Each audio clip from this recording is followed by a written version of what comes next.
नमस्कार, स्वागत है आप सभी का। दोपहर के 3 बज रहे हैं और वक्त हो गया है सबसे खास बुलेटिन देश प्रदेश का। तो देश प्रदेश में हम बताएंगे प्रमुख खबरें आप तक, लेकिन मध्य प्रदेश में कौन सी खबरें आज बनी सुर्खियां, मैं बताऊंगा दीपक मिश्रा। और मैं रचना नितेश आपको अपडेट करूंगी कि छत्तीसगढ़ में आज की वो बड़ी खबरें कौन सी हैं जो आपको जाननी जरूरी है। और देश में अब तक क्या कुछ घटा है खास, इसका अपडेट बताऊंगा मैं अविनाश कर। तो हर बड़ी खबर का देंगे पूरा अपडेट हम 3 एंकर्स। तो जानिए हमारे साथ देश और प्रदेश की 30 अहम खबरें। शुरुआत करते हैं आज के दिन के सबसे बड़ी खबर की। तो शुरू करते हैं।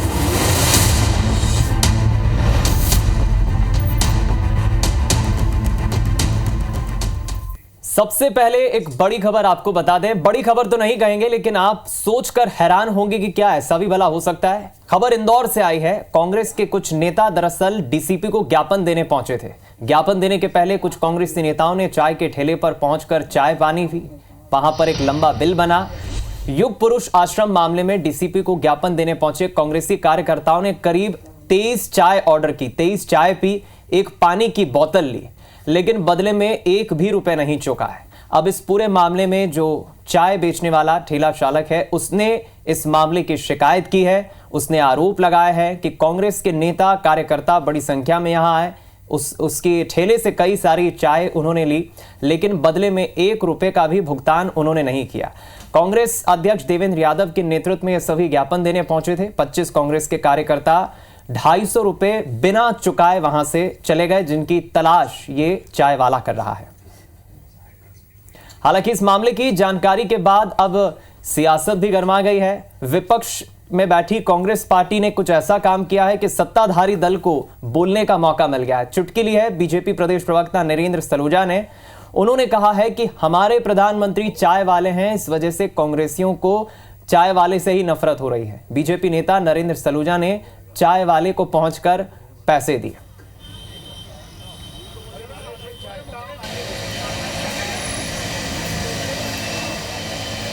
तो ये तस्वीरें, 2 तस्वीरें। पहली तस्वीर जब कांग्रेस के नेता ज्ञापन देने के लिए पहुंच रहे थे, और ये उसी वक्त घटनाक्रम हुआ जब इन सभी ने चाय ऑर्डर की। 23 चाय का ऑर्डर दिया, लेकिन 1 रुपए नहीं चुका है। अब दूसरी तस्वीर देखिए, नरेंद्र सलूजा नजर आ रहे हैं। हालांकि नरेंद्र सलूजा कभी कांग्रेस में हुआ करते थे, 2 साल पहले पार्टी छोड़कर अब बीजेपी में आ गए हैं और इन्हें मौका मिल गया। उन्होंने इन कांग्रेसी नेताओं के बिल का भुगतान किया, 250 रुपए चुकाए और वहां पहुंचकर चाय भी पी, चाय की चुस्कियां भी ली। हालांकि सबसे खास बात यह है, ये हम जरूर कोशिश करेंगे। तस्वीरों में देवेंद्र सिंह यादव भी नजर आ रहे हैं, जिनके नेतृत्व में कांग्रेसी पहुंचे थे, और नरेंद्र सलूजा भी नजर आ रहे हैं। अब इन दोनों नेताओं के बीच बातचीत क्या हो रही है, संवाद क्या हो रहा है? नरेंद्र सलूजा ने पैसे तो चुका दिए। ये एक बड़ी खबर इंदौर से है। तो ये कहना गलत नहीं होगा दीपक कि अब मध्य प्रदेश में चाय पॉलिटिक्स एक तरह से शुरू हो चुकी है। और अब रुक करते हैं छत्तीसगढ़ की खबरों की ओर। छत्तीसगढ़ के डिप्टी सीएम विजय शर्मा ने बालोद और मध्य प्रदेश के अमरकंटक का दौरा किया। या उन्होंने कई मुद्दों पर मीडिया से चर्चा की, बातचीत की। डिप्टी सीएम ने पूर्व मुख्यमंत्री भूपेश बघेल पर निशाना भी साधा और कहा कि वो चिंता ना करें, किसका किसका नाम नक्सल साठगांठ में आया है, जिनका नाम नक्सलियों से साठगांठ में FIR में दर्ज होगा, उनके खिलाफ कार्रवाई भी होगी। जेलों में क्षमता से ज्यादा कैदी होने पर एक सवाल पूछा गया, जिस पर विजय शर्मा ने जवाब देते हुए कहा कि छत्तीसगढ़ की जेलों में 14,000 कैदियों की क्षमता है, लेकिन वर्तमान में 18,000 कैदी यहां पर बंद है और इसीलिए जेलों में नई बैरकों का निर्माण किया जा रहा है। गांजा की तस्करी पर भी उन्होंने अपना जवाब रखा, अपना मत रखा कि राज्य में विभिन्न माध्यमों से गांजा तस्करी हो रही है। तस्करों पर कड़ी कार्रवाई की बात भी उन्होंने कही। इस दौरान वो चिंता न करें, वो ये देखें कि और किसका किसका नाम आया है, जिसका भी नाम होगा तगड़ी कार्यवाही की जाएगी। 18,000 कैदी हैं, 14,000 की क्षमता लगभग है। नए बैरक बनाए जा रहे हैं, नई कोशिश की जा रही है। तो सरकार के द्वारा उस बात पर पूरी चिंता है। नहीं, गांजा की तस्करी तो विभिन्न माध्यमों से हो रही है। बड़ी कार्यवाही माननीय मुख्यमंत्री जी के निर्देश में छत्तीसगढ़ में होनी होगी। तो रुक करेंगे एक रिपोर्ट का, जिससे पूरे देश में इस वक्त बवाल मचा हुआ है। अमेरिकी short seller firm Hindenburg research की रिपोर्ट एक बार फिर से चर्चाओं में है और आरोप हिंडनबर्ग का यह है कि अडानी ग्रुप के विदेशी फंड में सेबी के चीफ और उनके पति की हिस्सेदारी है। रिपोर्ट में अडानी ग्रुप और सेबी के बीच मिलीभगत का भी आरोप लगाया गया है। हालांकि सेबी चीफ माधवी पूरी बूच और उनके पति धवल बूच ने आरोपों को खारिज कर दिया है। बूच दंपति का कहना है कि कुछ भी नहीं छिपाया गया है, आरोपों में कोई सच्चाई नहीं है। तो इधर अडानी ग्रुप ने आरोपों को आधारहीन बताया और इसे मुनाफा कमाने और बदनाम करने की साजिश करार दी है। इधर हिंडनबर्ग रिसर्च की रिपोर्ट का कुछ खास असर शेयर मार्केट में भी नहीं देखने को मिला। निफ्टी आज सुबह 155 अंक की गिरावट के साथ शुरू हुआ, लेकिन निवेशकों ने गिरावट का फायदा उठाकर खरीदी शुरू की। खबर लिखने तक मार्केट में तेजी है और इस मामले पर भारतीय जनता पार्टी का कहना है कि हिंडनबर्ग और कांग्रेस आपस में मिले हुए हैं। इधर कांग्रेस कह रही है कि सरकार को इस पूरे मसले पर जवाब देना चाहिए। अब एक बड़ी खबर आपको यह भी बता दें इस मामले में, लेकिन जिस तरह से सियासी चर्चा का केंद्र बना है हिंडनबर्ग की रिपोर्ट, कुछ रिएक्शंस आपको इस पर सुनाते हैं। मनमोहन सिंह के 10 साल के शासन में तो खूब स्कैम हुए थे। 2G स्कैम, कोयला स्कैम, कॉमनवेल्थ स्कैम, अंतरिक्ष देवा स्कैम, ऑगस्टा वेस्टर्न, इतना अधिक घोटाले, घपले, स्कैम हुए जिसमें कई विदेशी इन्वेस्टर्स भी इन्वॉल्व थे, उनका पैसा इन्वॉल्व था। उस समय से रिपोर्ट क्यों नहीं आती थी? यही दिखाता है टूल किट क्या है, कांग्रेस पार्टी का षड्यंत्र क्या है और भारत को कमजोर करने की मंशा क्या है। तथ्यात्मक बिंदुवार मुद्दे हिंडनबर्ग ने उठाए हैं, उसका बिंदुवार जवाब सेबी कब देगा, प्रधानमंत्री कब देंगे, निर्मला सीतारमन जी कब देंगी, हम उस तारीख की इंतजार कर रहे हैं।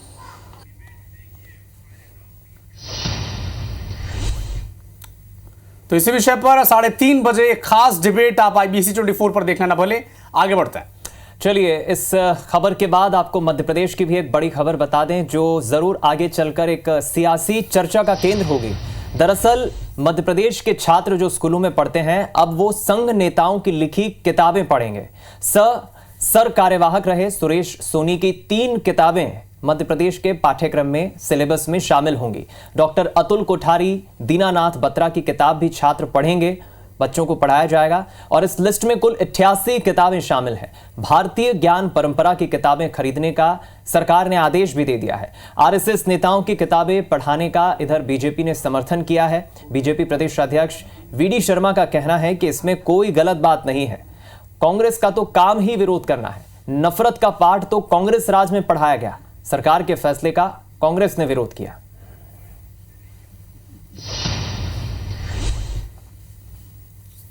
किस संगठन के हैं, किस व्यक्ति ने लिखी है, इससे कोई बहुत लेना देना नहीं होता। आवश्यक ये होता है कि व्यक्तित्व का विकास छात्रों का उस पुस्तक के माध्यम से कैसे हो। जब वामपंथी इस देश के अंदर क्या पढ़ा रहे थे NCERT की पुस्तकों में, कांग्रेस को उनकी सरकारें थी तो क्या क्या चल रहा था इस देश के अंदर, तब कांग्रेस को याद नहीं था। एक तरफ इनके नेता नाले से गेज बनाने की बात करते हैं, दूसरी तरफ RSS की घृणा और नफरत की किताब को भारतीय जनता पार्टी कहीं ना कहीं पाठ्यक्रम में शामिल करने का सोचती है। नफरत की राजनीति यहाँ नहीं चलेगी। और RSS का क्या काम है शिक्षा में, क्या इनकी वो RSS और गोडसे की जो विचारधारा उसे जो प्रतिपादित करने का काम करेंगे, इससे जनता नहीं सहेगी और कांग्रेस पार्टी इसके खिलाफ कोर्ट के अंदर में भी जाएगी और ऐसी किताबें जो RSS के लोगों से संबंधित है उसे बंद कराने का काम करें।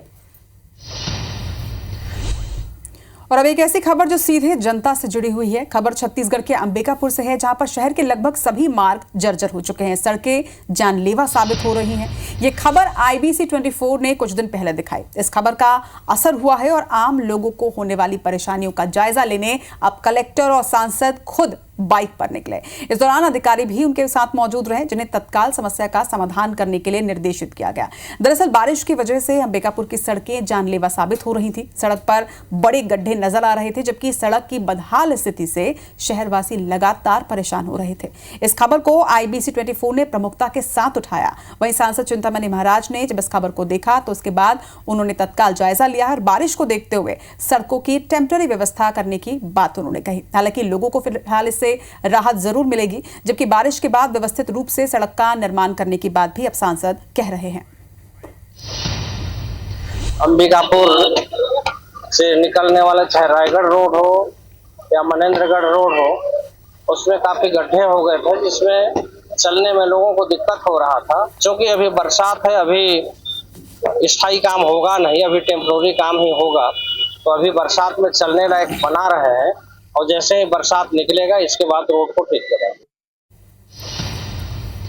और अब बात उस राष्ट्रीय खबर की जिसने हर किसी को झकझोर कर रख दिया। कोलकाता में ट्रेनी डॉक्टर की हत्या के विरोध में देश भर के रेजिडेंट डॉक्टर आज हड़ताल पर हैं। डॉक्टर्स की मांग है कि इस घटना की ट्रांसपेरेंट जांच की जाए। आरोपी संजय राय को फांसी देने की सजा के लिए पूरे देश में हड़ताल की जा रही है और दिल्ली के भी प्रमुख सरकारी अस्पतालों में सभी वैकल्पिक जो सेवाएं हैं यह निश्चित काल के लिए बंद कर दी गई हैं। महाराष्ट्र के डॉक्टर्स भी हड़ताल कर रहे हैं।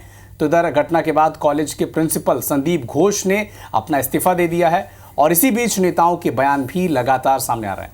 आपको बता दें कि कोलकाता के आरजी कर मेडिकल कॉलेज 8 अगस्त की सुबह एक ट्रेनी डॉक्टर की अर्धनग्न अवस्था में लाश मिली थी और इस ट्रेनी डॉक्टर का दुष्कर्म के बाद मर्डर कर दिया गया था। इसी घटना में आरोपी संजय राय को गिरफ्तार किया गया है। वहीं इस मामले में पश्चिम बंगाल की मुख्यमंत्री ममता बनर्जी ने पुलिस को अगले रविवार तक का अल्टीमेटम दिया है। अगर पुलिस केस में कुछ लीड नहीं ले पाती तो इस पूरे मामले को अब सीबीआई को सौंप दिया जाएगा। ऐसे दरिंदों को, ऐसे हत्यारों को जल्द से जल्द फास्ट ट्रैक कोर्ट में फांसी दी जानी चाहिए और इसको लेकर के कहीं पर भी कोई दो मत नहीं होने चाहिए। सरकारें चाहे जिसकी हों। ड्यूटी कर रही थी, किस तरह से उसके साथ रेप होता है, उसके पूरे शरीर में चोटें आई हैं और उसके बाद उसकी हत्या की गई है। लेकिन आप ये देखिए कि वहाँ की सरकार इतनी निर्लज है और ये पूरा विपक्ष आप देखिए, इनके देखिए कितने निर्लज हैं ये लोग कि उस पर एक भी उनका ना तो बयान आया है, ना उनकी तरफ से माफ़ी आई है, ना जांच की मांग आई है। इस पूरे जो मामला है, जो वाकया है, उसकी एक सीबीआई इंक्वायरी हो। ये जो डॉक्टर थी वो वहाँ पे पोस्ट ग्रेजुएशन कर रही थी, चेस्ट मेडिसिन विभाग में थी, ऑन ड्यूटी थी उस समय जिस समय उनके साथ ये दुखद घटना घटी है। मेरा बदनामी हो रहा है, मेरा बदनामी हो रहा है सोशल मीडिया में, मेरा मुख में कुछ भी बोली जा रहा है। इसके कारण से और एक ये जो लड़की का डेथ हुआ डॉक्टर, ये लड़की मेरा लड़की जैसा है। एक पेरेंट्स होने का नाते मैं रेजिग्नेशन देना सोचता हूँ, इसलिए मैं रेजिग्नेशन दे रहा हूँ मेंटली। इधर मध्य प्रदेश की राजधानी भोपाल में मुख्यमंत्री मोहन यादव की अगुवाई में तिरंगा यात्रा निकाली गई। सबसे खास बात यह रही बात की यात्रा के दौरान तेज बारिश का दौर देखा गया, बावजूद कार्यकर्ताओं का जोश कम नहीं हुआ। हाथों में तिरंगा लिए कार्यकर्ता झूमते नजर आए। इस दौरान खुली जीप में सवार होकर सीएम भी तिरंगा हाथ में लिए तिरंगा यात्रा में शिरकत करने पहुंचे थे। इस मौके पर बीजेपी के प्रदेश अध्यक्ष वीडी शर्मा, खेल एवं युवा कल्याण मंत्री विश्वास सारंग और भोपाल की महापौर मालती राय और तमाम बीजेपी के नेता मौजूद रहे। इस तिरंगा यात्रा में सबसे खास बात कार्यकर्ताओं की संख्या रही। काफी संख्या में लोग पहुंचे। नरेला विधानसभा क्षेत्र में सुभाष आरओबी से शुरू हुई ये यात्रा रेलवे स्टेशन जाकर समाप्त हुई। सुभाष नगर से रेलवे स्टेशन तक इस यात्रा का जगह जगह मंचों से पुष्प वर्षा कर स्वागत किया गया। इस यात्रा में ओलंपिक में 2 बार कांस्य पदक विजेता मध्य प्रदेश के नर्मदापुरम इटारसी के रहने वाले हॉकी खिलाड़ी विवेक सागर भी शामिल हुए। इसके अलावा ओलंपियन अर्जुन अवॉर्डी ऐश्वर्य प्रताप सिंह भी विशिष्ट अतिथि के तौर पर इस तिरंगा यात्रा में शामिल हुए। सीएम मोहन यादव ने विवेक सागर और ऐश्वर्य प्रताप सिंह का इस दौरान सम्मान भी किया। आज़ादी के पावन पर्व पर पूरा देश स्वतंत्रता दिवस के इस महोत्सव में डूबा हुआ है। यशस्वी प्रधानमंत्री श्रीमान नरेंद्र मोदी जी के नेतृत्व में जिस प्रकार से देश आगे बढ़ रहा है, मध्य प्रदेश आगे बढ़ रहा है, मेरी अपनी ओर से प्रदेशवासियों को, देशवासियों को बधाई। देशभक्ति का जज्बा आज पूरे देश के अंदर 15 अगस्त आजादी के दिन तक हम सब नौजवान इस देश के अंदर आज इस तिरंगे को लेकर के आगे बढ़ रहे हैं। मैं विश्वासी पूरी टीम को बधाई देता हूँ। और एक बार फिर से रुक करते हैं छत्तीसगढ़ की खबरों की ओर, जहां एक सरकारी अस्पताल की लापरवाही की कीमत एक मरीज को अपनी जान देकर चुकानी पड़ी। दरअसल अस्पताल प्रबंधन की लापरवाही से एक मरीज की मौत हुई है। बताया जा रहा है कि मरीज जिस वक्त अस्पताल पहुंचा उस वक्त वहां पर कोई भी स्वास्थ्यकर्मी, मेडिकल स्टाफ मौजूद नहीं था। सूचना जब मिली उसके बाद एसडीएम अंकित चौहान खुद अस्पताल पहुंचे और इस पूरे मामले की जानकारी उन्होंने ली। पूरा मामला केशकाल इलाके के प्राथमिक स्वास्थ्य केंद्र बही गांव का है, जहां एक मरीज सोमवार को इलाज के लिए अस्पताल पहुंचा था। इस दौरान अस्पताल में कोई भी स्टाफ, कोई स्वास्थ्य कर्मी मौजूद नहीं था, लिहाजा मरीज को इलाज के लिए इंतजार करना पड़ा और जब तक कोई स्वास्थ्य कर्मचारी अस्पताल पहुंचता तब तक मरीज ने दम तोड़ दिया। बीएमओ डॉक्टर बिसेन ने भी इस मामले में संज्ञान लिया है। दोषी स्वास्थ्य कर्मियों पर कार्रवाई करने का आश्वासन दिया है। आपको याद दिला दें, इससे पहले भी बस्तर क्षेत्र के ही पखांजूर क्षेत्र में ऐसे ही एक 8 साल के मासूम की जान गई थी, क्योंकि तब डॉक्टर ने नशे में इलाज करने से मना कर दिया था।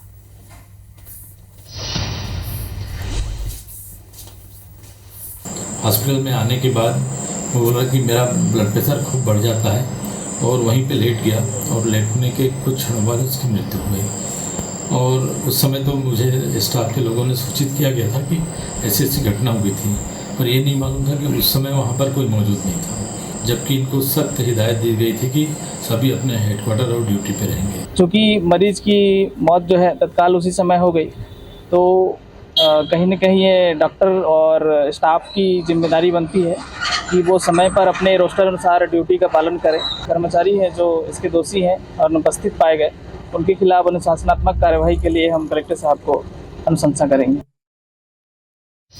दिल्ली हाईकोर्ट ने पूर्व ट्रेनी आईएएस पूजा खेड़कर की गिरफ्तारी पर 21 अगस्त तक अब रोक लगा दी है। साथ ही दिल्ली पुलिस और यूपीएससी को नोटिस जारी कर जवाब भी इस पूरे मामले पर मांगा है। सुनवाई कर रहे जस्टिस सुब्रमण्यम प्रसाद ने कहा कि निचली अदालत खेड़कर को राहत देने से इनकार करते हुए उनके खिलाफ लगे आरोपों में उलझ गई और याचिका पर सही ढंग से विचार नहीं किया गया। दरअसल पटियाला हाउस कोर्ट ने 1 अगस्त को पूजा को राहत देने से इनकार कर दिया था और इसके बाद पूजा ने 8 अगस्त को दिल्ली हाईकोर्ट में याचिका लगाई। 2023 बैच की ट्रेनी आईएएस अफसर रही पूजा के खिलाफ यूपीएससी ने पहचान बदलकर तय सीमा से ज्यादा बार सिविल सर्विसेज देने के मामले में एफआईआर दर्ज कराई थी। इधर मध्य प्रदेश के मुख्यमंत्री डॉक्टर मोहन यादव ने आज बड़ी घोषणा की है। मुख्यमंत्री ने नगरीय निकायों के निर्वाचित जनप्रतिनिधि के मानदेय में बढ़ोतरी करने का ऐलान किया। मुख्यमंत्री ने सीएम मानदेय में 20% की वृद्धि करने की घोषणा की है। अब नगर निगम के महापौर का मानदेय 36,000 रुपए होगा। नगर पालिका, नगर परिषद अध्यक्ष, उपाध्यक्ष का मानदेय बढ़ाने का भी सीएम ने ऐलान किया। नगरीय निकायों के पार्षदों का भी मानदेय बढ़ेगा। चलिए, इसी के साथ देश प्रदेश के इस खास बुलेटिन में आज के लिए इतना ही। हमें दीजिए अनुमति। नमस्कार।